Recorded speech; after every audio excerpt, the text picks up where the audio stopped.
Hello दोस्तों, स्वागत है आपका अडानी एजुकेशन अकेडमी के इस यूट्यूब चैनल पर।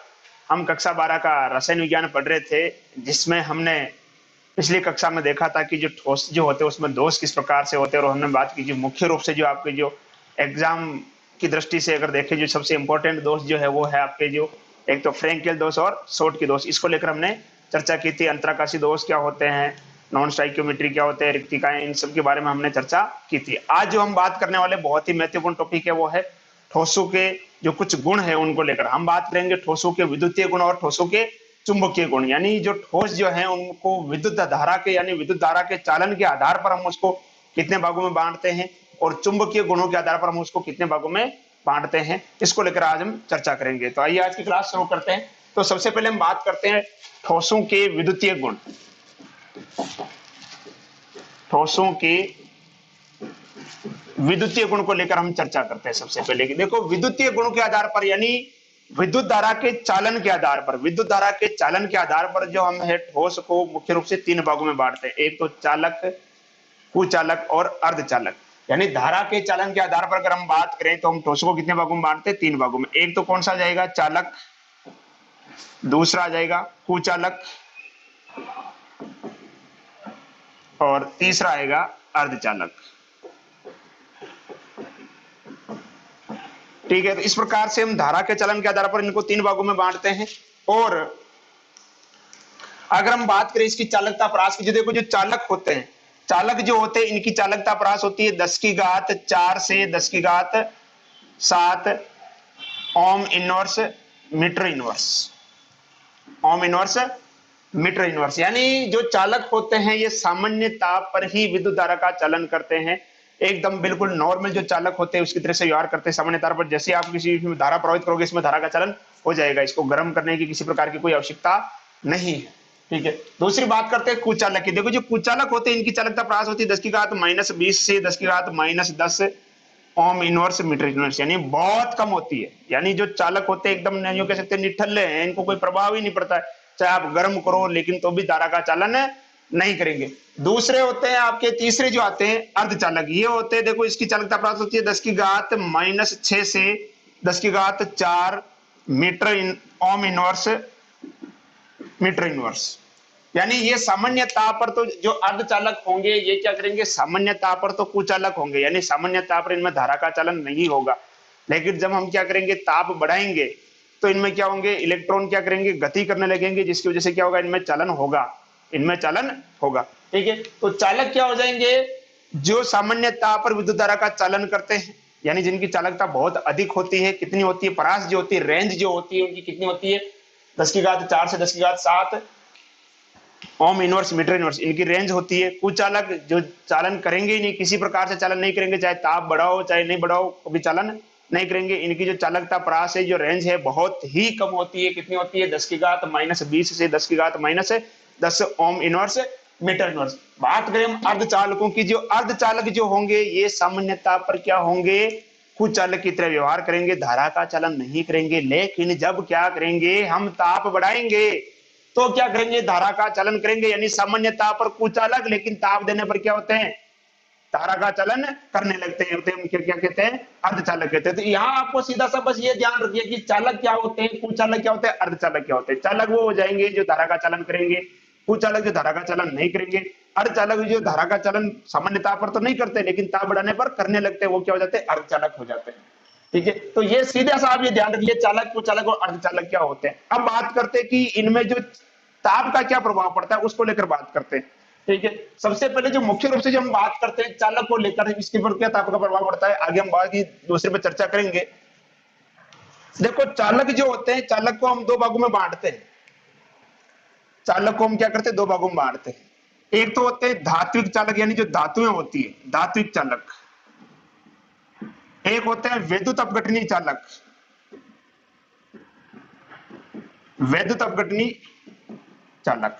देखो जो धात्विक जो चालक होते हैं, धात्विक चालक में जो विद्युत धारा के चालन का जो कारण होता है वो कौन होते हैं, इलेक्ट्रॉन होते हैं।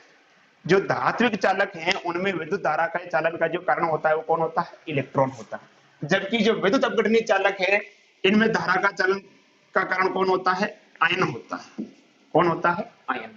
वैद्युत अपघट्य के बारे में आप 11वीं क्लास के अंदर पढ़ चुके हो, इलेक्ट्रोलाइट जिसे हम कहते हैं। ठीक है, तो यहां हम बात करते देखो धात्विक चालक और वैद्युत अपघट्य चालक बात कर रहे हैं, इस पर ताप का क्या प्रभाव पड़ता है। देखो फिजिक्स में आपने पढ़ा होगा, 11वीं क्लास में भी पढ़ा होगा कि जो धातुएं होती है या 10th में भी होता है कि ताप बढ़ाने पर क्या होता है, प्रतिरोध बढ़ता है। ताप बढ़ाने पर क्या होता है, प्रतिरोध बढ़ता है। प्रतिरोध बढ़ेगा, प्रतिरोध किसे कहते हैं, जो धारा के बहने का क्या करता है, विरोध करता है, उसे हम क्या कहते हैं, प्रतिरोध कहते हैं। अब ये कह रहा है कि ताप बढ़ाने पर, या आपने 10th में भी पढ़ा होगा, ताप बढ़ाने पर प्रतिरोध क्या होता है, बढ़ता है। अगर प्रतिरोध बढ़ेगा तो धारा का चलन क्या होगा, कम होगा। क्या होगा, धारा का चलन कम होगा। ठीक है, तो ध्यान दे जो धात्विक चालक है इनमें धारा का जो चालन हो रहा है किसके कारण हो रहा है, इलेक्ट्रॉन के कारण। ताप बढ़ाने पर धातु का प्रतिरोध क्या होता है, बढ़ता है। ताप बढ़ाने पर धातु का प्रतिरोध क्या होता है, बढ़ता है। और प्रतिरोध का मतलब क्या हुआ, जो धातु के बहने का क्या करता है, विरोध करता है, वो प्रतिरोध होता है नहीं है। ठीक है, अब अगर प्रतिरोध बढ़ रहा है तो धारा क्या होगी, कम रहेगी। यानी ताप बढ़ाने पर धातु में विद्युत धारा का चालन क्या हो जाता है, कम हो जाता है। क्या हो जाता है, कम हो जाता है। क्लियर, याद रखिएगा। बात करते हैं वैद्युत अपघटनीय चालक की बात करते हैं। इनमें देखो धारा का जो चालन होता है किसके कारण होता है, आयन के कारण होता है। किसके कारण होता है, आयन के कारण, यानी आयनिक यौगिक होते हैं। उदाहरण ले लेते हैं, सबसे अच्छा उदाहरण है sodium chloride NaCl। Sodium chloride आयनों में टूटता है, कैसे टूटता है, Na+Cl-। इस प्रकार से ये आयनों में टूटता है। ठीक है, अब आप भी जानते हो कि अपन जब ताप बढ़ाते हैं तो वियोजन ज्यादा होगा, वियोजन ज्यादा होगा तो आयन ज्यादा बनेंगे, और आयन ज्यादा बनेंगे, जितने ज्यादा आयन होंगे उतनी ज्यादा क्या होगा, धारा का क्या होगा, चालन होगा। जितने ज्यादा आयन होंगे उतना ही ज्यादा क्या होगा, धारा का चालन होगा। तो सीधी सी भाषा में हम ये कह सकते हैं कि अगर धात्विक चालक है तो ताप बढ़ाएंगे तो प्रतिरोध बढ़ेगा, प्रतिरोध बढ़ेगा तो धारा का चालन घटेगा। यानी अपन कह सकते हैं धातु की चालकता ताप बढ़ाने पर क्या होती है, घटती है। और दूसरी हम बात करें विद्युत अपघट्य चालक की, तो ताप बढ़ाने पर क्या होगा, वियोजन बढ़ेगा, वियोजन बढ़ेगा यानी आयनीकरण बढ़ेगा, यानी आयन की संख्या बढ़ेगी। आयन की संख्या बढ़ेगी तो चालकता भी क्या होगी, बढ़ेगी, यानी जो धारा का चालन है, विद्युत का चालन हो क्या होगा, ज्यादा होगा। तो सीधी सी भाषा में इसको भी हम क्या कह सकते हैं कि ताप बढ़ाने पर वैद्युत अपघटनीय जो चालक होते हैं इनकी चालकता क्या होती है, बढ़ती है। क्लियर, तो ये तो हो गया इन पर ताप का प्रभाव। अब बात करते हैं इनमें धारा का चालन होता कैसे है, उसको लेकर बात करते हैं। देखो इसके लिए एक सिद्धांत दिया गया, बेंड सिद्धांत, बेंड थ्योरी जिसे हम कहते हैं। हालांकि इस सिद्धांत का कोई प्रायोगिक आधार नहीं है, इसका कोई प्रायोगिक आधार नहीं है, लेकिन काफी हद तक इसकी जो थ्योरी है आपको मदद करेगी इस चालकता को समझने के लिए कि थोड़ा बहुत कि आगे किस तरह से इनमें चालन हो सकता है। तो उसको लेकर हम बात करते हैं। ठीक है, तो देखिएगा क्या होता है, बेंड सिद्धांत को लेकर हम बात करते हैं। देखो बेंड सिद्धांत क्या कहता है, बात करते हैं हम बेंड सिद्धांत। खैर आजकल जो वास्तविक बैंड होते हैं उनकी आवाज के लिए तो तरसी गए, लॉकडाउन में शादियां वगैरह सब बंद हो गई, हालत खराब हो रही, लोगों की जीवने कैसे जाए हैं। उम्मीद करते हैं साल भर, तो मई जून आ रहा है यानी जीवने के महीने आ रहे हैं, लेकिन समय चेंज हो गया। इस बार कुछ भी नहीं मिला लोगों को, बैंड कहीं बजे ही नहीं, बैंड कहीं बजे ही नहीं, घर में ही बैंड बज गए, बेटे बेटे ही धंधे के बैंड बज गए। ठीक है, तो बात करते हैं बैंड सिद्धांत को लेकर। देखो बैंड सिद्धांत किसके बारे में बताता है, ये क्या कहता है कि कोई भी जो परमाणु होता है, आपने पढ़ा होगा, ये जैसे नाभिक है परमाणु का, ये पहला कोष, दूसरा कोष, तीसरा कोष, इसे हम ऊर्जा स्तर भी कहते हैं। क्या कहते हैं, ऊर्जा स्तर भी कहते हैं। ठीक है, अब हम जानते हैं, देखो जैसे मान लो कि अगर अपन जैसे जैसे बढ़ते हैं, पहले इलेक्ट्रॉन यहां भरेंगे, फिर इलेक्ट्रॉन यहां भरेंगे, फिर इलेक्ट्रॉन यहां भरेंगे। अब इसका अपन कोई सा भी एक उदाहरण लेके देखते हैं, समझ लीजिएगा आप, कोई सा भी उदाहरण ले लेते हैं अपन, मान लेते हैं अपन स्कैंडियम ले लेते हैं। स्कैंडियम कितना पता, 21 पाता है। इसका विन्यास लिखते हैं अपन 1s2 2s2 2p6 3s2 3p6 3d1 4s2, ये इसी प्रकार से विन्यास, यानी ये जो है खाली है, ये जबकि क्या है, भरे हुए हैं। ठीक है, अब देखो कोई भी स्थिति होती है, आप जानते हो कि जो भारी चीज होगी वो कहां रहेगी, नीचे रहेगी, और जो हल्की चीज होगी वो कहां रहेगी, ऊपर रहेगी। जो भारी चीज रहेगी वो तो कहाँ रहेगी, नीचे, और हल्की चीज कहाँ रहेगी, ऊपर। तो यहाँ पे भी क्या होता है, देखो यहाँ इलेक्ट्रॉन का घनत्व ज्यादा है तो ये नीचे रहेगा, और यहाँ इलेक्ट्रॉन का घनत्व कम है तो ये कहाँ रहेगा, ऊपर रहेगा। कहाँ रहेगा, ऊपर की तरफ रहेगा। ठीक है, तो ये इन्होंने बताया था कि यहाँ देखो इलेक्ट्रॉन पूरी तरह से बंद है, तो यानी ये इलेक्ट्रॉन कहीं जा ही नहीं सकते, ये इलेक्ट्रॉन कहीं जा ही नहीं सकते, तो ये आ जाएंगे अचालक बैंड में। किसमें आ जाएंगे, अचालक बैंड में आ जाएंगे। ठीक है, और दूसरी बात करते हैं, ये इलेक्ट्रॉन देखो ये क्या करते हैं, यहाँ ये कक्षक खाली है, जो कक्षक खाली होता है, जो बैंड कक्षक को मतलब उन्होंने यहाँ पर किससे जोड़ दिया, बैंड से जोड़ दिया, यानी ये भी बैंड, ये भी बैंड, ये भी बैंड, इस प्रकार से समझिएगा आप इसको। जो बैंड क्या है, खाली है, उसे अपन कहेंगे चालकता बैंड, और जिस बैंड के अंदर इलेक्ट्रॉन क्या है, ढीले बंधे हुए, उन्हें हम क्या बोलेंगे, संयोजकता बैंड, और जिसके इलेक्ट्रॉन पर आकर्षण बहुत ज्यादा है उसे हम क्या बोलेंगे, कुचालक बैंड। अब अगर आपसे पूछे कि नाभिक के सबसे निकट कौन से कक्षक है, कौन सा कोष है, ये वाला कोष, ये नाभिक के सबसे ज्यादा निकट है ना, तो इस पर आकर्षण भी क्या रहेगा, ज्यादा रहेगा। नाभिक के निकट है भाई, ये 1:2:2p, ये नाभिक के पास में होते हैं, आप जानते हो 11th क्लास के अंदर परमाणु संरचना में पढ़ा होगा आपने। तो ये क्या है, नाभिक के पास में है, तो इस पर आकर्षण क्या होगा, ज्यादा होगा। आकर्षण ज्यादा होगा तो इलेक्ट्रॉन क्या रहेंगे, बंधे हुए रहेंगे, तो कहीं जाएंगे क्या। जब तक इलेक्ट्रॉन फ्री नहीं होंगे धारा का चालन नहीं करेंगे। इलेक्ट्रॉनों को धारा का चालन करने के लिए आवश्यक है वो इलेक्ट्रॉन क्या हो, फ्री हो, वो गति कर सके। लेकिन यहाँ इलेक्ट्रॉन बंधे हुए हैं तो ये धारा का चालन नहीं करेंगे। ठीक है, यहाँ अगर देखें तो ये जो इलेक्ट्रॉन है इसकी तुलना में कम आकर्षण का अनुभव करेंगे, यानी ये थोड़े बहुत इधर उधर हिल सकते हैं, लेकिन अगर ताप दे तो फिर जा भी सकते हैं। ठीक है, तो इसी तरह से इन्होंने बैंड बनाए थे, 3 बैंड इन्होंने बनाए थे, उसको लेकर हम बात करते हैं। सबसे पहले देखिएगा बैंड सिद्धांत के बारे में बात करते हैं, समझिएगा इसको ध्यान से। हालांकि मैंने पहले बताया इसका प्रायोगिक आधार नहीं है।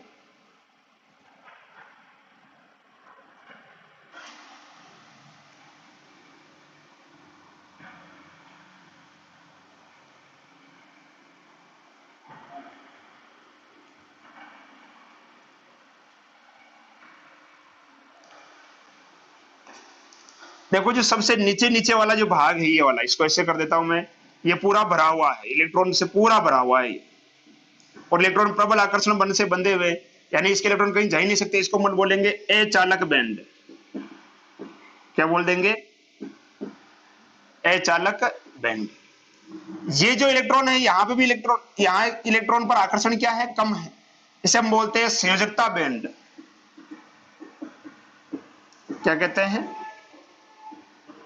संयोजकता बैंड। और ये देखो भाग आपको दिख रहा है पूरी तरह से खाली, अगर ये इलेक्ट्रॉन यहां चले जाएंगे तो बिल्कुल फ्री है, और जब इलेक्ट्रॉन फ्री होगा, मुक्त होगा, तो क्या करेगा, धारा का चालन करेगा, तो ये क्या हो जाएगा, चालकता बैंड,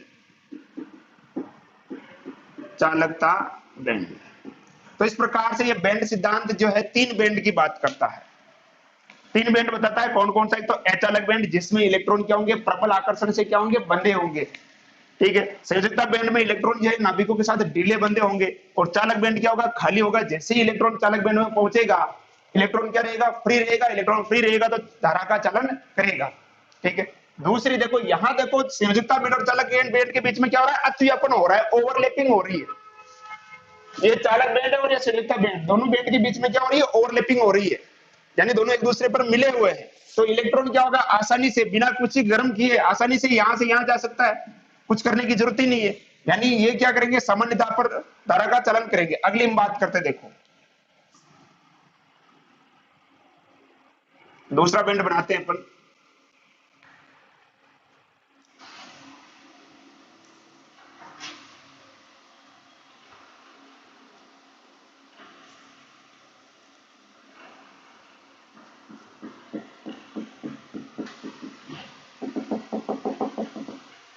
ये क्या हो जाएगा, अचालक, अचालक बैंड, संयोजकता बैंड और चालक बैंड।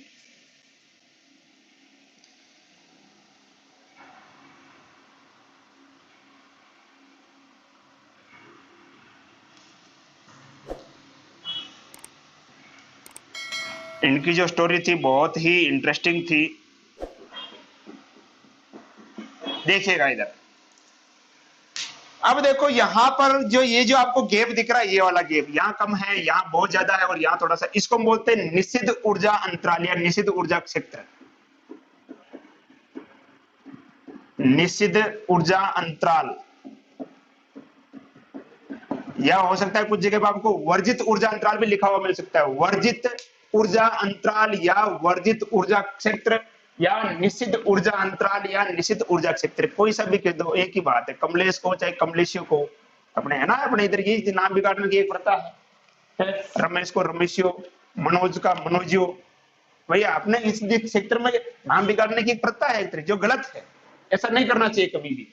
ठीक है, तो ये आप चाहे इसको निषिद्ध कह दो चाहे वर्जित कह दो, एक ही बात है, कोई दिक्कत नहीं। अब समझिएगा आप ध्यान से, ये जो सबसे नीचे वाला जो है ये अचालक बैंड है, इसका तो अपने को कोई मतलब नहीं। बात करते हैं संयोजकता बैंड की और चालक बैंड की। ये जो ऊपर वाले जो आपको खाली दिख रहे हैं ये क्या है, चालक बैंड है। जब इलेक्ट्रॉन इन चालक बैंड में आ जाएगा तो धारा का चालन होगा, समझना। जब इलेक्ट्रॉन किसमें आ जाएगा, चालक बैंड में आ जाएगा तो धारा का चालन होगा। ठीक है, अब यहां देखिए, ये संयोजकता बैंड ये चालक बैंड, दोनों के बीच में क्या हो रही है, ओवरलैपिंग हो रही है, यानी इस तरह से दोनों मिले हुए हैं। ठीक है, तो आप खुद बताओ कि यहां से इलेक्ट्रॉन आसानी से इस चालक बैंड में आ सकता है या नहीं आ सकता है। आप कहोगे सर बिल्कुल आसानी से आ जाएगा, कोई दिक्कत नहीं है, पास में तो है। यानी सामान्य ताप पर इलेक्ट्रॉन संयोजकता बैंड से चालक बैंड में आ जाएगा। इलेक्ट्रॉन सामान्य ताप पर संयोजकता बैंड से चालक बैंड में आ जाएगा, और जैसे ही इलेक्ट्रॉन चालक बैंड में आएगा धारा का चालन होगा, धारा का चालन होगा। क्लियर। आगे हम बात करते, देखो यहां पर, अब देखो यहां ये जगह है, अगर इलेक्ट्रॉन को इस संयोजकता बैंड से चालक बैंड में पहुंचना है तो इस गैप को क्या करना पड़ेगा, पार करना पड़ेगा। क्या आसानी से होगा, नहीं होगा, आसानी से नहीं होगा। सामान्य ताप पर इलेक्ट्रॉन संयोजकता बैंड से चालक बैंड में नहीं जाएगा, और जब इलेक्ट्रॉन चालक बैंड में नहीं जाएगा तो क्या विद्युत धारा का चालन होगा, नहीं होगा। जब इलेक्ट्रॉन चालक बैंड में नहीं जाएगा तो विद्युत धारा का चालन नहीं होगा। ठीक है, अब अगर आपको इलेक्ट्रॉन को यहां से यहां पहुंचाना है तो क्या करना पड़ेगा, आपने 11th में पढ़ा है कि इलेक्ट्रॉन को अगर निम्न ऊर्जा स्तर से अगर उच्च ऊर्जा स्तर में भेजना हो तो उसको क्या करो, ऊर्जा दो। क्या करो, ऊर्जा दे दो। और ऊर्जा क्या है, ऊष्मा है एक प्रकार की। यानी अगर हम क्या करेंगे, इसको गर्म करते हैं, यदि यहां अगर इसको हम गर्म करते हैं तो इलेक्ट्रॉनों को क्या मिलेगी, ऊर्जा मिलेगी। इलेक्ट्रॉन को ऊर्जा मिलने के कारण इलेक्ट्रॉन क्या करेगा, इस निश्चित ऊर्जा अंतराल को पार करके कहां चला जाएगा, चालक बैंड में चला जाएगा। इसका मतलब सामान्य ताप पर, नॉर्मल टेम्परेचर पर इलेक्ट्रॉन यहां से यहां तक नहीं पहुंच सकता है, लेकिन ताप देने के बाद इलेक्ट्रॉन यहां पहुंच जाता है। मतलब ये हुआ कि ये सामान्य ताप पर क्या होगा, कुचालक होगा, धारा का चालन नहीं करेगा। लेकिन जब हम क्या करेंगे, इसको ताप देंगे, गर्म करेंगे, ताप देने पर क्या होगा, इलेक्ट्रॉन यहां से यहां तक पहुंच जाएगा और ये क्या करेगा, धारा का चालन करेगा। तो ऐसे कौन से पदार्थ थे जो सामान्य ताप पर तो क्या थे, कुचालक थे, लेकिन ताप देने पर क्या हो गए थे, चालक। तो उसे हम क्या बोलते थे, अर्धचालक बोलते थे। क्या बोलते थे, अर्धचालक। ठीक है, बात करते हैं इसकी। देखो यहाँ जो निश्चित ऊर्जा अंतराल है इसकी तुलना में देखो बहुत ज्यादा है, यहाँ तो इतना सा, यहाँ ये बहुत ज्यादा है। ठीक है, तो ताप देने पर इलेक्ट्रॉन क्या यहाँ पहुंचेगा, गैप बहुत ज्यादा है, तो ताप देने पर भी इलेक्ट्रॉन वहां नहीं पहुंच जाएगा, वापस आ जाएगा, क्योंकि गैप बहुत ज्यादा है। इलेक्ट्रॉन चालक बैंड में पहुंच ही नहीं पाएगा, क्यों, क्योंकि निश्चित ऊर्जा अंतराल का मान बहुत ज्यादा है। ठीक है, तो ऐसे पदार्थ ताप देने पर भी धारा का चालन नहीं करते हैं, उन्हें क्या कहते हैं, कुचालक। तो सीधी सी भाषा में देखना कि ये सामान्य ताप पर ही क्या करेगा, धारा का चालन करेगा, यानी क्या हो जाएगा, ये चालक। सामान्य ताप पर जो धारा का चालन करता है उसे हम क्या कहते हैं, चालक कहते हैं। ठीक है, देखो यहां पर देखो ऊर्जा अंतराल का मान बहुत ज्यादा है, ताप देने पर भी इलेक्ट्रॉन संयोजकता बैंड से चालक बैंड में नहीं पहुंच रहा है, यानी ताप देने के बाद भी इलेक्ट्रॉन ये विद्युत धारा का चालन नहीं करेगा, तो वो क्या होते हैं, कुचालक। ये क्या हो जाएगा, कुचालक। अब देखो यहाँ देखो, सामान्य ताप पर इलेक्ट्रॉन यहां से यहां तक नहीं पहुंच रहा है, यानी ये क्या है, कुचालक है। लेकिन जब ताप देते हैं तो इलेक्ट्रॉन संयोजकता बैंड से चालक बैंड में चला जाता है और धारा का चलन होता है, तो ये क्या हो जाएगा, अर्धचालक हो जाएगा। क्या हो जाएगा, अर्धचालक। क्या हो जाएगा, अर्धचालक। ठीक है, तो इस प्रकार से जो बैंड सिद्धांत है, बैंड सिद्धांत ने बड़ी आसानी से चालक, अचालक या कुचालक और अर्धचालक को समझा दिया। हालांकि मैंने पहले बताया था प्रायोगिक कोई आधार नहीं है, लेकिन समझाने का जो तरीका है ये बहुत अच्छा है कि इलेक्ट्रॉन कैसे पहुंच जाता है चालक बैंड में और धारा का चलन होता है। ठीक है, अब बात करते हैं कि सर धातुएं जो होती है बहुत महंगी होती है, भारी भी होती है। अगर हर चीज के अंदर अगर धातु का उपयोग किया जाएगा, जैसे लैपटॉप वगैरह हो गए, टीवी वगैरह हो गई, अगर उसमें धातु के तार का ही उपयोग किया जाएगा तो उसके अंदर वजन बहुत ज्यादा हो जाएगा। तो आपको ऐसे चालक की आवश्यकता पड़ी जिसके अंदर वजन भी क्या हो, कम हो, धारा का चलन भी आसानी से हो। लेकिन अपन जानते हैं धातु में क्या होता है, वजन कम होता। ठीक है, ये मुख्य रूप से इस प्रकार से जो अधातुएं होती। लेकिन समस्या क्या आ रही है कि इनको गर्म करना पड़ता है। इनको क्या करना पड़ता है, गर्म करना पड़ता है। अब बार बार तो गर्म कर नहीं सकते अपन, तो एक नया तरीका अपनाया गया कि इसके अंदर अपन क्या करते हैं, कुछ मिश्रण मिला दे, कुछ पदार्थ इसके अंदर मिला दे, जिससे धारा का चलन क्या हो जाए, सामान्य ताप पर ही होने लगे।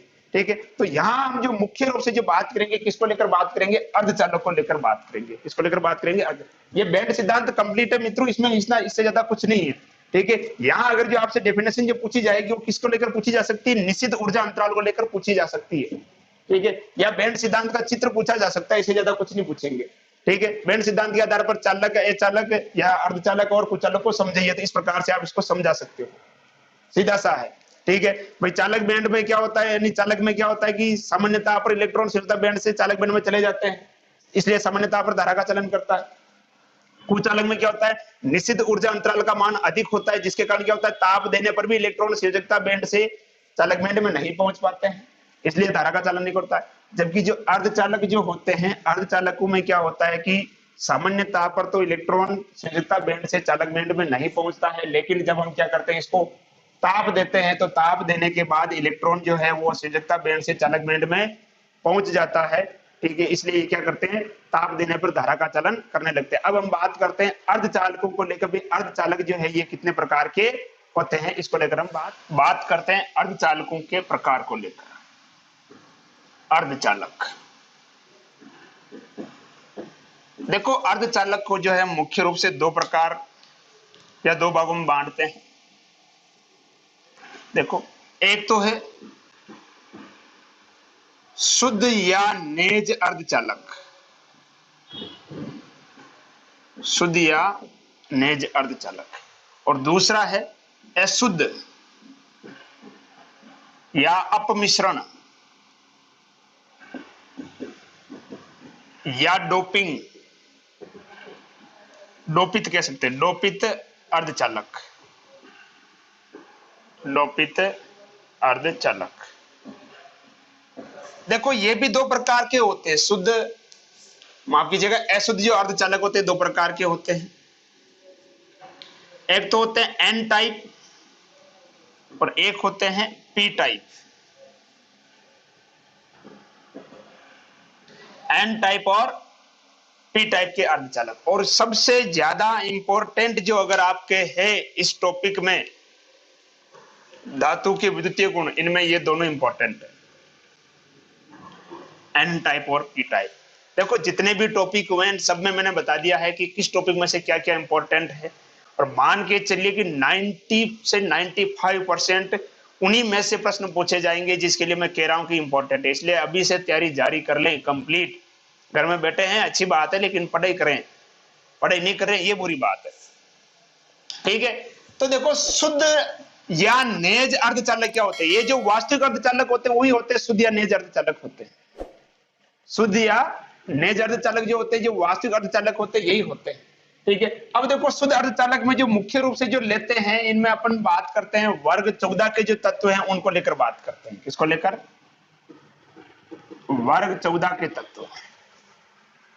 वर्ग 14 के तत्व जिसे हम क्या कहते हैं, कार्बन परिवार कहते हैं। क्या कहते हैं, कार्बन परिवार। कौन कौन से, देखो, कहे सीता जी सुनो प्रभु, सुनो प्रभु, यानी सिलिकॉन और जर्मेनियम मुख्य रूप से जो शुद्ध अर्धचालक के रूप में जो काम में लिया जाता है। किसको लिया जाता है, एक तो सिलिकॉन और एक जर्मेनियम को, इन दोनों को मुख्य रूप से काम में लेते हैं शुद्ध अर्धचालक के रूप में। ठीक है, इनमें किसी प्रकार की अशुद्धि नहीं मिलाई जाती है शुद्ध अर्धचालक में। लेकिन समस्या क्या है कि ये सामान्यतः पर धारा का चलन नहीं करते हैं। इनमें धारा का चलन कराने के लिए क्या करना पड़ता है, इसको गर्म करना पड़ता है। बार बार गर्म करना तो संभव नहीं है, तो एक नया तरीका अपनाया गया, क्यों ना इसके अंदर हम कुछ मिला दें, इसमें हम कुछ मिला दें जिससे कि ये सामान्य ताप पर ही क्या करे, धारा का चलन करने लग जाए। तो फिर नया तरीका अपनाया गया, कौन सा, अशुद्ध अर्धचालक यानी अपमिश्रण, यानी इसी इन्हीं में जर्मेनियम और सिलिकॉन के अंदर ही कुछ पदार्थों को क्या कर दिया जाए, मिला दिया जाए, जिससे क्या करे, ये सामान्य ताप पर क्या करने लगे, धारा का चलन करने लगे। ठीक है, तो हम बात करेंगे किसके बारे में, अशुद्ध अर्धचालक के बारे में। या आप मिश्रण के बारे में। शुद्ध अर्धचालक समझ में आ गया कि यानी जो वास्तविक जो रूप होता है, और मुख्य रूप से उदाहरण कौन से हो जाएगा, सिलिकॉन और जर्मेनियम। लेकिन शुद्ध अर्धचालक जो है ये सामान्य ताप पर धारा का चलन नहीं करते, गर्म करने पर धारा का चलन करते हैं, लेकिन ये सामान्य ताप पर धारा का चलन करते हैं। ठीक है, तो ये कैसे बनाते हैं और ये एन टाइप के टाइप क्या है, इसको लेकर बात करते हैं मुख्य रूप से। ठीक है, तो देखो यहां एक क्वेश्चन आ जाता है, डोपिंग क्या है। क्वेश्चन पूछा गया था एक बार, डोपिंग क्या है। डोपिंग क्या है, देखो आपके पास शुद्ध अर्धचालक है, शुद्ध अर्धचालक की चालकता बढ़ाने के लिए उसके अंदर जो पदार्थ मिलाएंगे उसको क्या कहेंगे, डोपिंग कहते हैं। तो आप लिखना चाहो तो लिख लो, डोपिंग क्या है, लिखो। शुद्ध अर्धचालक, शुद्ध अर्धचालक की चालकता बढ़ाने के लिए, शुद्ध अर्धचालक की चालकता बढ़ाने के लिए, शुद्ध अर्धचालक की चालकता बढ़ाने के लिए उनमें कुछ अशुद्धि मिलाई जाती है, कुछ अशुद्धि मिलाई जाती है। इस प्रक्रिया को डोपिंग कहते हैं, इस प्रक्रिया को डोपिंग कहते हैं। क्लियर। अब बात करते हैं ये डोपिंग अर्धचालक जो होते हैं कितने प्रकार के होते हैं, दो प्रकार के, एन टाइप और पी टाइप। ध्यान से देखिएगा, मैं ले रहा हूं वर्ग 14 का तत्व ले रहा हूं। कौन सा ले रहा हूं, वर्ग 14 का तत्व सिलिकॉन। कौन सा लेता हूं मैं, सिलिकॉन। दोनों में उदाहरण में समझिएगा एक बार पहले आप।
ये अपने पास हो गए सिलिकॉन का क्रिस्टल हो गया, ये भी एक सिलिकॉन का क्रिस्टल है, ये भी एक सिलिकॉन का क्रिस्टल है।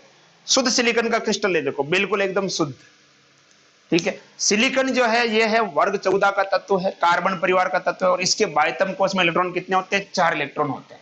सिलिकॉन के बाह्यतम कोश में इलेक्ट्रॉन कितने होते हैं, 4 होते हैं। ठीक है, आप चाहो तो देखो इनको गोला भी बना सकते हो ऐसे, मैंने तो क्या कि फटाफट के लिए बना दिया, बाकी आप चाहो तो डिजाइन के रूप में बना सकते हो अच्छे से। ठीक है, ये सिलिकॉन है। अब देखिए इस सिलिकॉन को कोई सा भी एक सिलिकॉन अपन लेके चलते हैं, ये सिलिकॉन है, इसके बाह्यतम कोश में इलेक्ट्रॉन कितने हैं, देखो 4 इलेक्ट्रॉन है। कितने इलेक्ट्रॉन है, 4 इलेक्ट्रॉन है। ठीक है, एक इलेक्ट्रॉन इधर, एक इलेक्ट्रॉन इधर, एक इलेक्ट्रॉन इधर, एक इलेक्ट्रॉन इधर।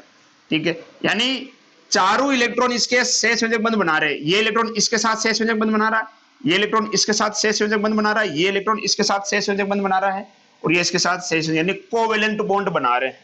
क्या बना रहे हैं, कोवेलेंट बॉन्ड बना रहे हैं। ठीक है, अब यहां देखो कोई इलेक्ट्रॉन मुक्त है क्या, नहीं है। सिलिकॉन के पास 4 इलेक्ट्रॉन थे, 4 इलेक्ट्रॉन बंध बनाने में भाग ले चुके हैं। ठीक है, कोई इलेक्ट्रॉन मुक्त नहीं है। अब यदि हम क्या करें, चाहते हैं कि ये धारा का चालन करे, तो हम क्या करेंगे, इसको ताप देंगे। ताप देने पर क्या होगा, बंध का क्या होगा, वियोजन होगा। तो यहां से ये बंध टूटेगा तो इलेक्ट्रॉन क्या होगा, फ्री होगा। इलेक्ट्रॉन फ्री होगा तो धारा का चलन करेगा। अब ये तो संभव नहीं है ना कि हम बार बार इनको गर्म करते ही रहें, बार बार गर्म करना तो संभव नहीं है।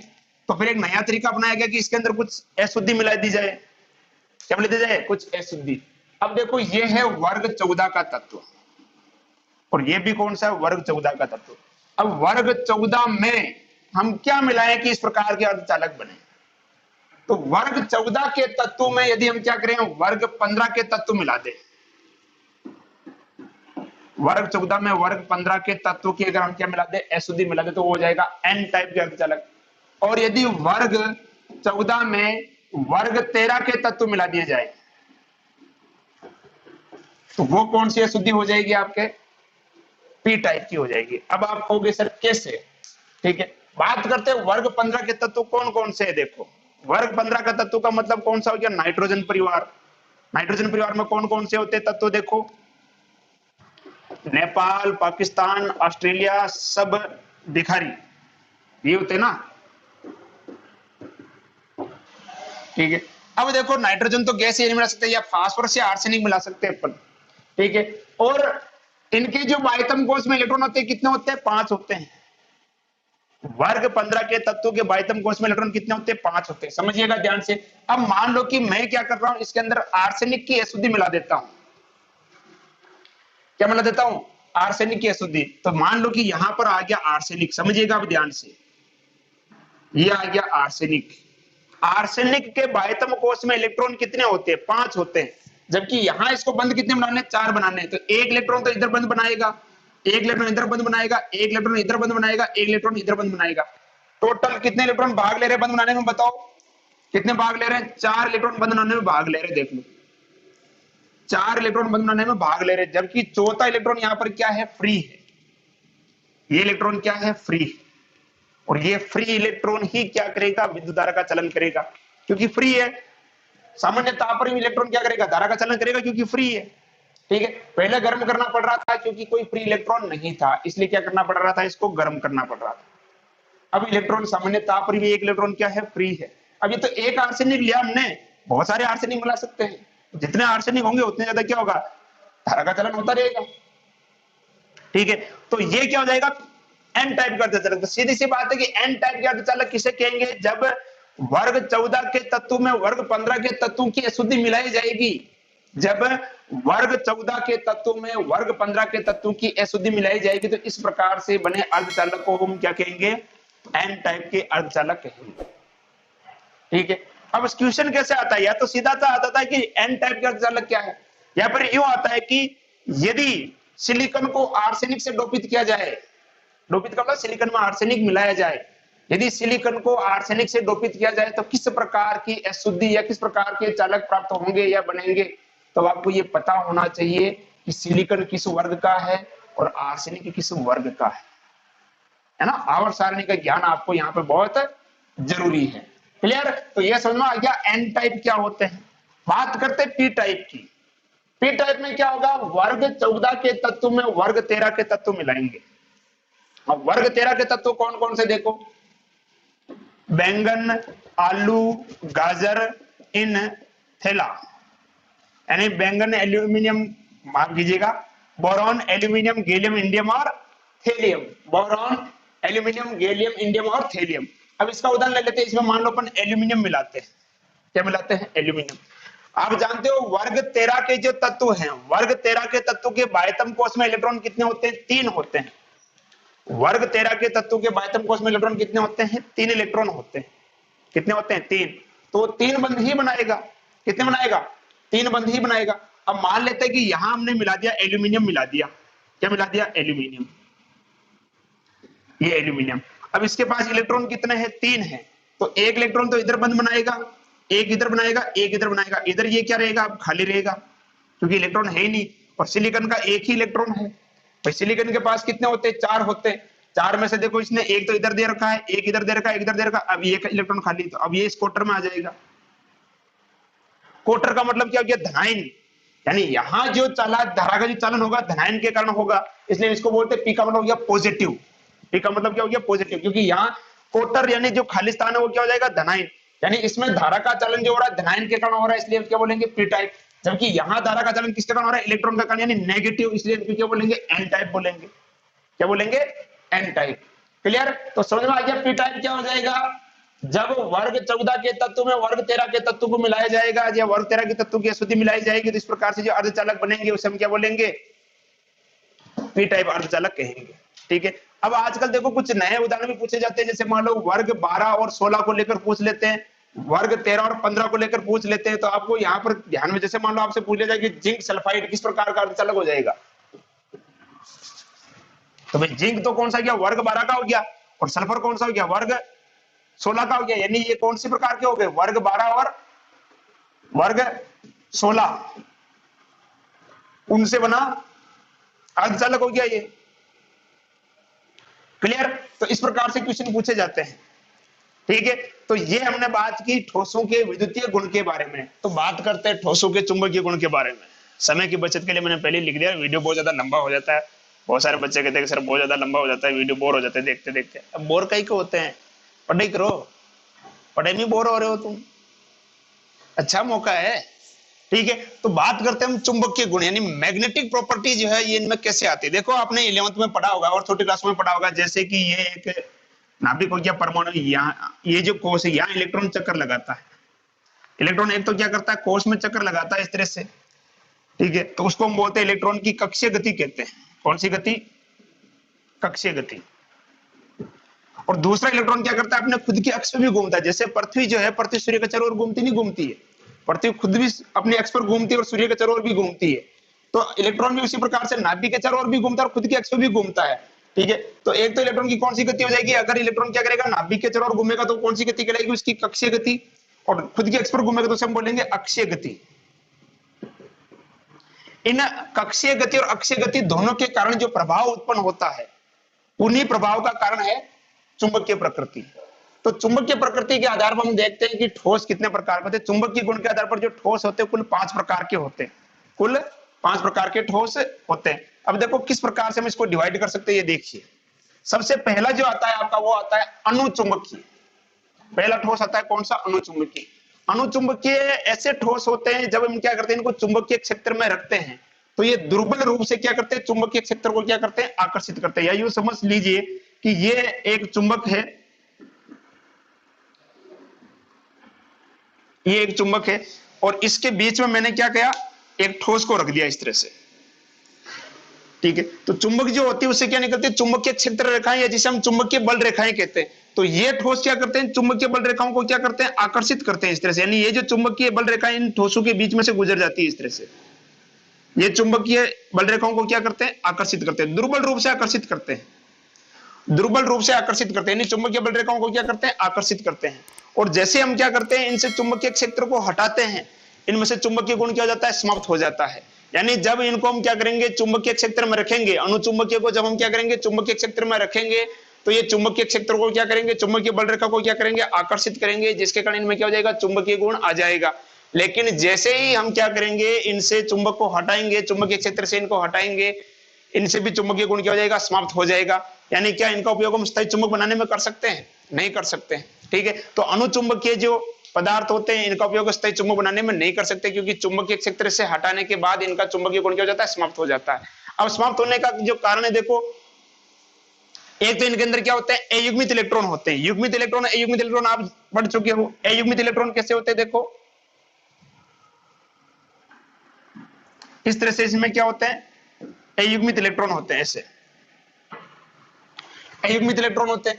इसके उदाहरण क्या हो जाएगा, देखो कॉपर +2, कॉपर +2 का आप विन्यास लिख के देखोगे, जैसे मान लो कि 3d1 आएगा इसके अंदर, कॉपर +2 का अगर आप विन्यास लिख के देखोगे तो क्या जाएगा, 3d1, यानी डी पूरा खाली है, डी के अंदर एक ही इलेक्ट्रॉन है, अयुग्मित इलेक्ट्रॉन है। उसी प्रकार से Fe+3 देख लो, टाइटेनियम ऑक्साइड देख लो, वेनेडियम डाइऑक्साइड देख लो।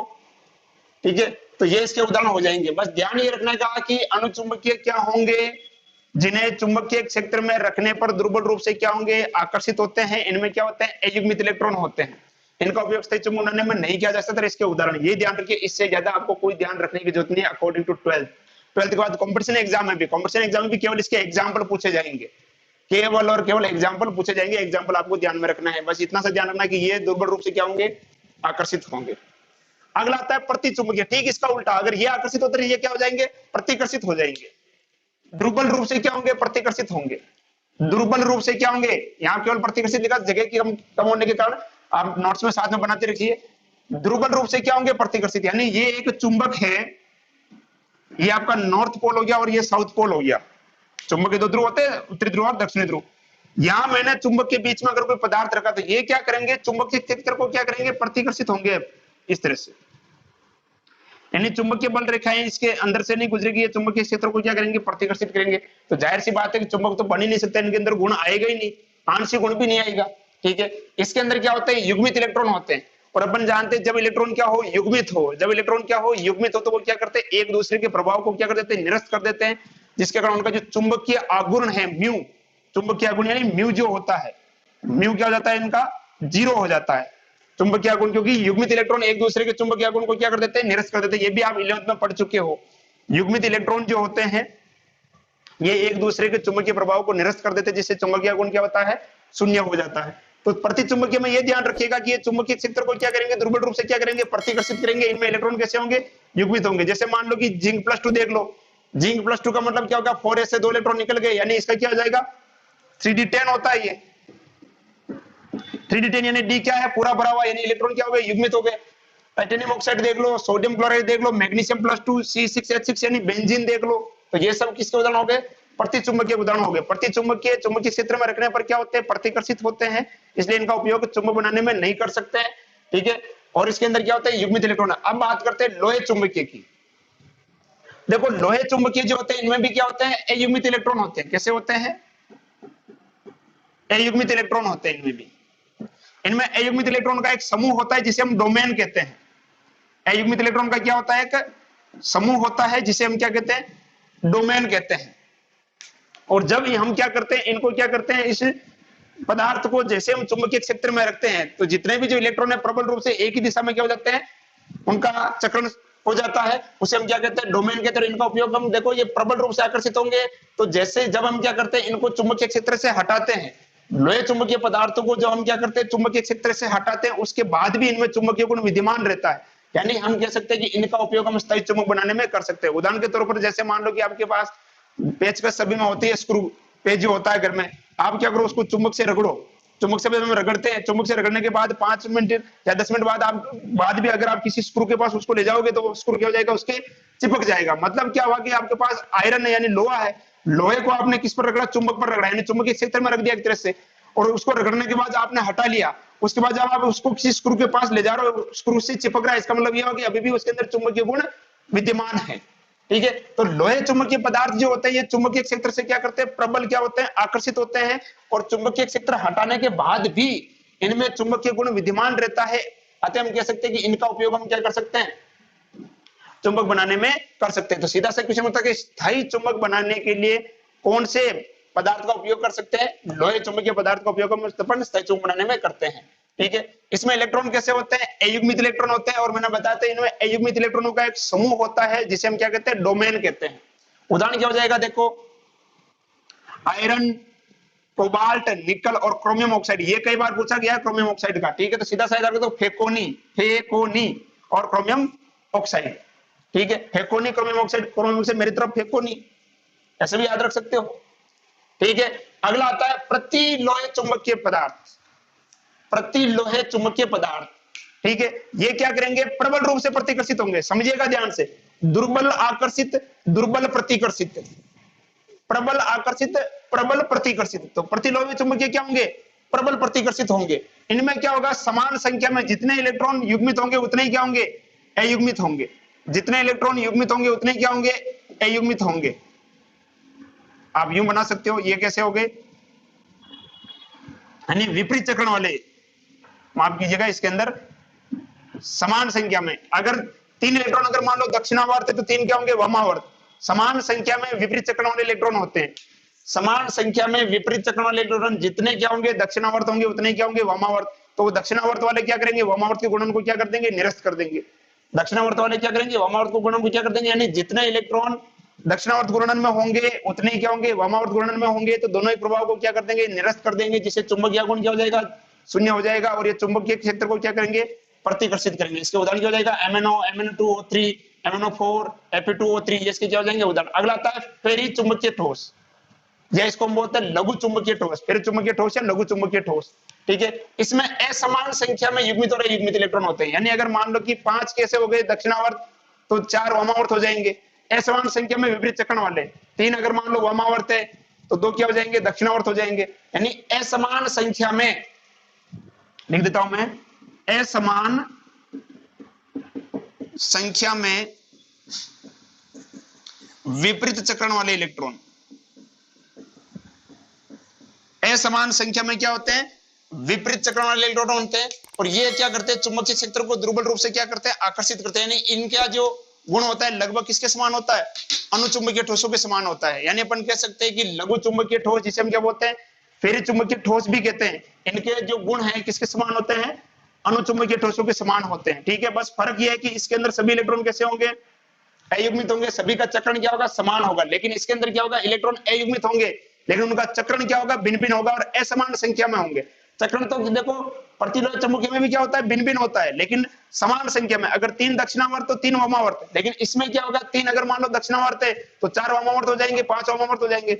यानी असमान संख्या में इलेक्ट्रॉनों का चक्रण क्या होता है, भिन्न भिन्न होता है। ठीक है, ये भी चुंबकीय क्षेत्र को क्या करते हैं, दुर्बल रूप से आकर्षित करते हैं। अब दुर्बल रूप से आकर्षित करने का मतलब क्या हुआ, देखो कि आप कहोगे सर इसमें भी तो भिन्न भिन्न चक्रण है, इसमें भी भिन्न भिन्न, लेकिन इसमें क्या है, अगर मान लो कि 3 का चक्रण वामावर्त है और 5 का क्या है, दक्षिणावर्त है।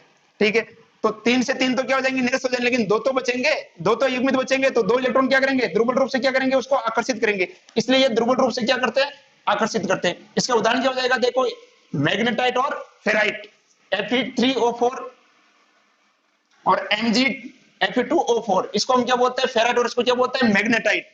ये हो गया फेराइट और ये क्या हो जाएगा, मैग्नेटाइट। ये इसका उदाहरण हो गया। तो ये आज की क्लास में हमने देखा कि ठोस जो है उनके विद्युतीय गुण और चुंबकीय गुण को लेकर हमने चर्चा की। विद्युतीय गुण के अंदर मैं एक बार फिर से आपको कह रहा हूं कि जो सबसे इंपॉर्टेंट है आपके एन टाइप और पी टाइप, उनको अच्छे से कंप्लीट कर ले, और इनसे कोई ज्यादा विशेष प्रश्न आपके बनता नहीं है, उदाहरण दिए जाते हैं, और ज्यादा अगर कोई क्वेश्चन बन जाता है तो एक इसको लेकर, डोमेन को लेकर पूछ लेते हैं कि डोमेन क्या होता है, चुंबकीय समान दिशा में चक्रण का जो इलेक्ट्रॉन का एक समूह होता है, जो ठोसों का एक समूह होता है, उसे हम क्या बोलते हैं, डोमेन कहते हैं।